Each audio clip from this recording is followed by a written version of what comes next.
This kid is a singing fiend. Like, one of his songs came on in Walmart yesterday, and he was just belting it out. It's hilarious. All right, this came to me, and I wanted to share it.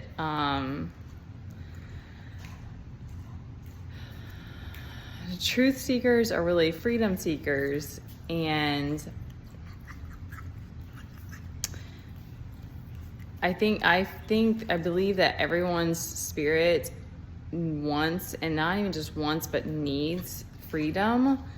But if you choose to seek truth, then you're also choosing to move through all of the insanity, the chaos, the pain, the intensity, the burning of the shadow, and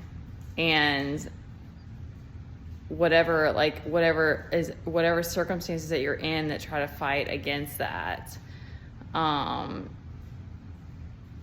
But what came to me is that it's like, I guess I don't know, I think there's always this like need for safety and security, and we want this comfort, but like, I don't know, I had this realization that it's like the circumstance that I'm in, like the mind can't figure it out. And I think that's what we get caught in, because the mind has been our safe space for a long time. It's like dealing with difficult things. It's like you can kind of retreat in your mind, or you can kind of try to rationalize some kind of insane situation that you might find yourself in. But truly, it's this bigger energy, this outer power that's protecting us and keeping us safe. It's not actually the mind. So, like the circumstances that I'm in, I kept getting, and I'm overthinking is definitely one of my like things that I'm having to let go of. But I get caught in that. It's a pattern. It's a habit that and I know even when I'm in it that I'm seeking control and like trying to rationalize how to get out of the situation, but it just kept getting to this place of like over and over and over in these spirals. And I'm like, I literally have no way of figuring out. I am not able to logically reason how to get out of the situation that I'm in. And that's the point, is that it's like, God's like, okay, give up. Like, hand it over and let me take control and let me take the reins and help you.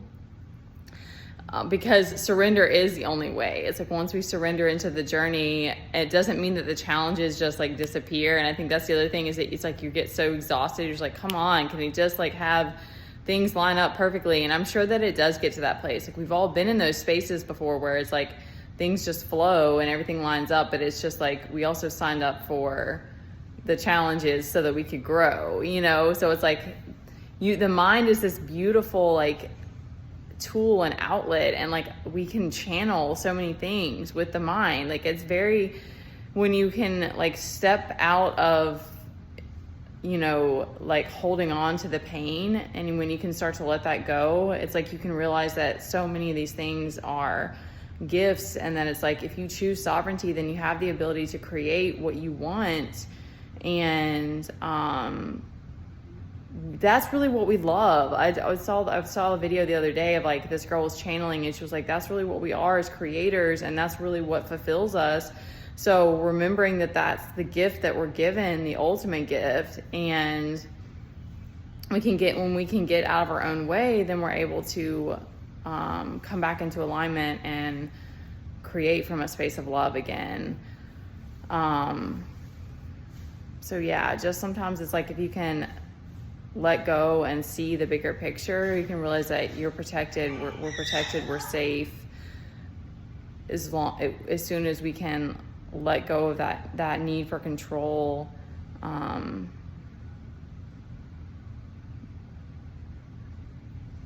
it doesn't mean that, like I said, it doesn't mean that it just like everything gets easy. It's just that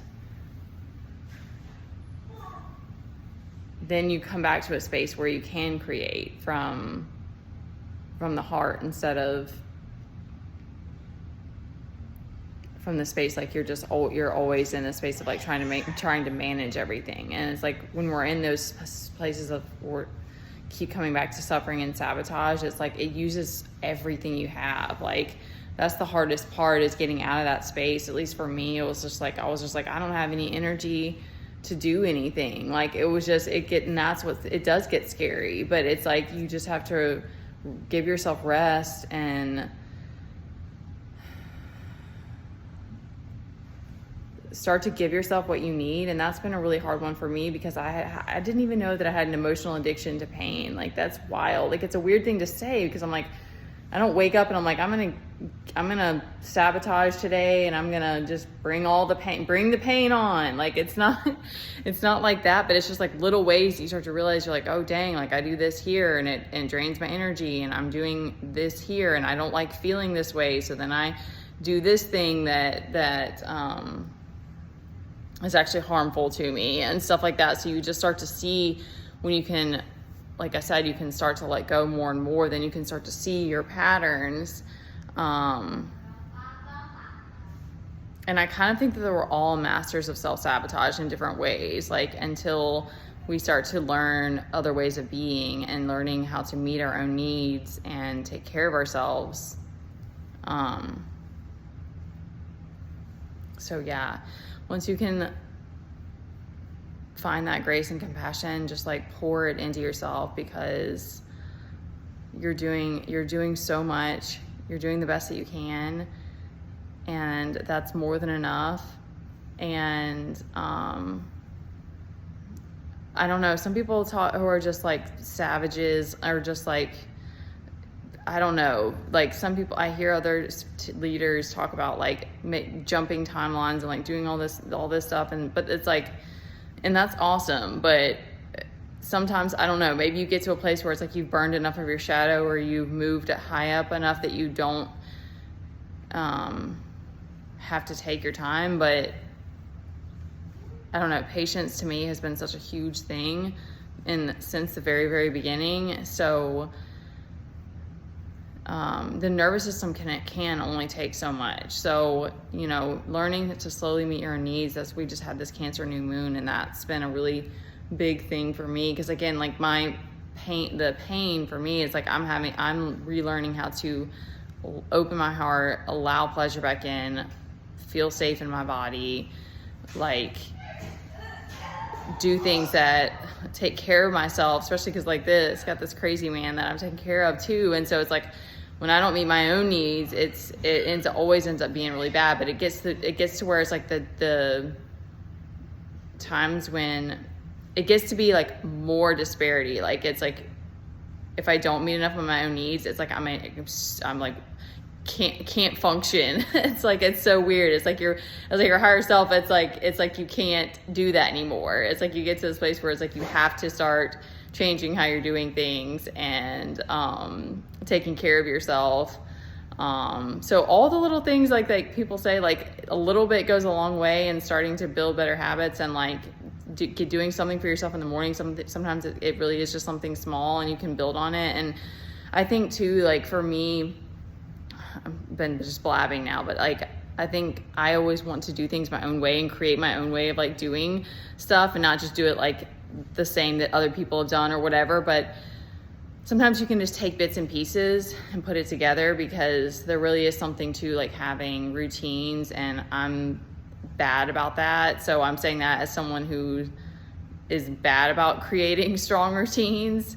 But it really does make a big difference, especially for the masculine. So I don't know if this is for everyone, but maybe some people who are like very feminine, it's like having those like rituals and routines really helps allow your feminine to even flow in a better way, sort of like it's like we need both. We need the structure so that the feminine can flow, but then we don't need to be too strict and too structured. I've got to get him outside, so I don't know why he's being crazy. I don't know. Anyways, just wanted to get that off my chest right now.